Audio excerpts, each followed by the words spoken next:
What's going on, guys? Super Savage 789 here, bringing you guys another video. Today we're doing What If Steve Was Never Frozen Part 1. In this timeline, we'll say that Steve is able to safely land the plane on land without any hassle, allowing him to avoid becoming a popsicle for 70 years. Steve will return to the US with even more praise than ever before, since he not only secured the Tesseract but also defeated the Red Skull. After getting a Medal of Honor for his services, Steve will continue his crusade on Hydra. However, it wouldn't be long before they'd surrender, since the war with their leaders defeated. Steve would also be able to dance to Peggy just like he intended. The duo would marry and together would help form S.H.I.E.L.D. While Peggy takes care of the logistical things, Steve would mainly be deployed on missions to help the US with the Howling Commandos by his side. In the aftermath of the war, Steve would also begin doing more propaganda, though it'd be different than before. He'd mainly just be inspirational and a symbol of hope towards everyone, which would be cool. With Steve alive, his blood could be sampled and analyzed to try and isolate the super soldier's serum. Due to the technology at the time, this would take quite a long time. The experiments would still take place, however they'd be much safer, meaning more people than Isaiah would survive.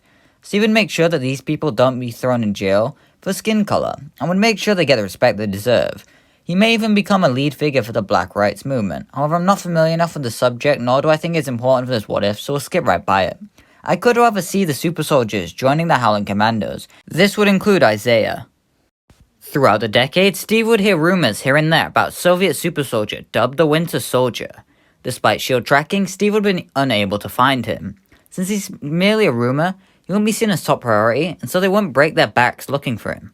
After the death of Howard Maria Stark, Steve would be dead set that this must have been him though. Even though people around him tell him to drop it, he wouldn't. Through research, he'd find some camera footage that proved his suspicion, leading to the Winter Soldier becoming top priority. Steve would begin searching for the Winter Soldier, with only a few people helping him that he can really trust. People like secret Hydra agents would try and throw off the investigation, however you have to wake up pretty early to get anything past Steve Rogers, so despite their deceit, he'd be hot on the trail of catching him. To try and stop him, they'd pull a fast one on Steve and the Howling Commandos. Through false information, the team would be drawn into a desolate warehouse away from surveillance, believing that Hydra is inside. The moment they enter, the Winter Soldier attacks, shooting quite a few of them dead off the bat, including the other unnamed super soldiers.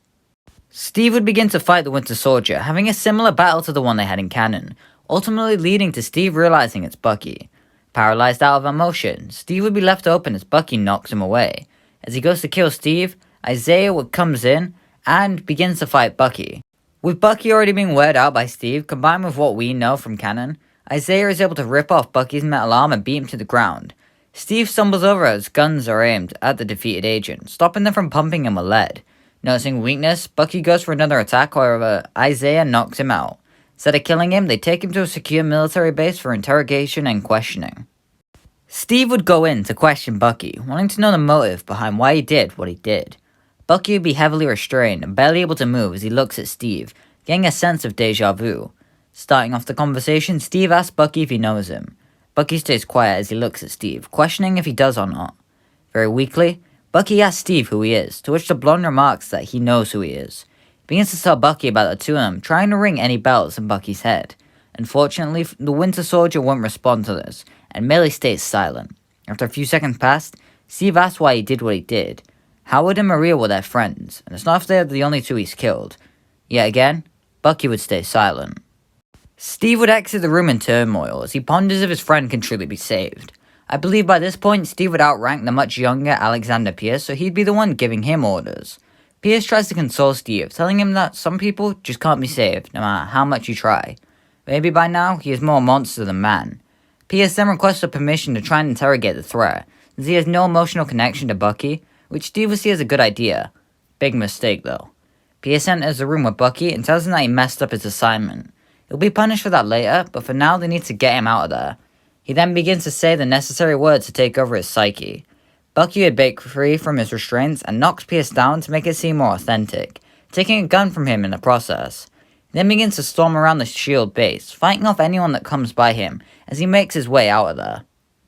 To make sure Bucky can get away, Hydra officials would cause some distractions in the base to make it a lot harder for people like Steve and Isaiah to track him down. Bucky is still down in Armor Course. As Bucky is leaving though, he becomes face to face with Peggy, who'd immediately shoot the gun out of the Winter Soldier's hand. Peggy and Bucky then begin to fight in hand-to-hand combat. While Peggy is beaten, she's able to sneak a track onto Bucky's person to make sure they can follow him. Later on, Peggy would approach Steve and Isaiah about what happened. Isaiah mentions how he may not be able to be saved, which Steve disagrees with. Bucky is his friend, and he won't just give up on him. Clearly something is happening within S.H.I.E.L.D. that allowed Bucky to escape. They can't just drag him back. So the trio head off to go and get him. They find Bucky in somewhere abandoned, slumped over without the will to fight, or even move. Steve asks Bucky if he knows him, and Bucky agrees, telling Steve the same facts they told him earlier.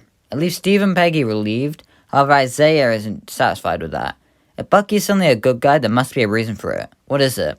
Bucky will then proceed to explain about Hydra, the brainwashing, the reasoning for Howard's death, and everything else that they would need to know about. With this new knowledge, they realize that they're going to need to weed out Hydra from within S.H.I.E.L.D. Discreetly, the gang begin to assemble a team of people that can be trusted, consisting of people like a young Nick Fury, Phil Coulson, and the Howling Commandos. They storm S.H.I.E.L.D., taking down every Hydra agent as they inform S.H.I.E.L.D. agents on what's happening. It means that people like Pierce is either captured or killed. Anyone that would be Hydra in the future either wouldn't become Hydra or would be quickly found out, so S.H.I.E.L.D. will become clean. Also, in Captain Marvel, I'm sure we get reference to these events as well as a cameo from Steve. Following these events, Steve would do everything in his power to help his friend rehabilitate himself. He'd be gifted a new arm and would be pardoned of all crimes under the Winter Soldier alias.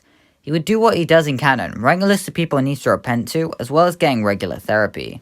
With support from Steve, Bucky would complete this and would join the ranks of S.H.I.E.L.D. by the side of Steve. His main mission would be to take out the many Winter Soldiers once word gets out about them. It'd probably take the better half of a decade, but I believe he could get it done. In the following years, I believe that Steve would make sure the Super Soldier Serum isn't recreated. With what was happening trying to recreate it, it'd probably be better to leave that dream dead for the time being. This means that Bruce Banner would never become the Hulk and merely remains a mild-tempered scientist. It does mean that him and Betty would probably be able to be together, which is good for him. As for Captain America, his age would begin to slowly get the better of him. By the time in the 2000s, Steve would be in his 90s. Even though he still has his super soldier physique, his age would begin to catch up. Despite this, Steve isn't someone who can just easily give up. In his own words, he can do this all day. He'd take a seat on the council instead of Pierce and make sure Fury is doing everything right. How will the events of Avengers go with an old Steve Rogers, an unbrainwashed Bucky, and no Hulk? Find out next time, because this is where I'm leaving this what if for right now.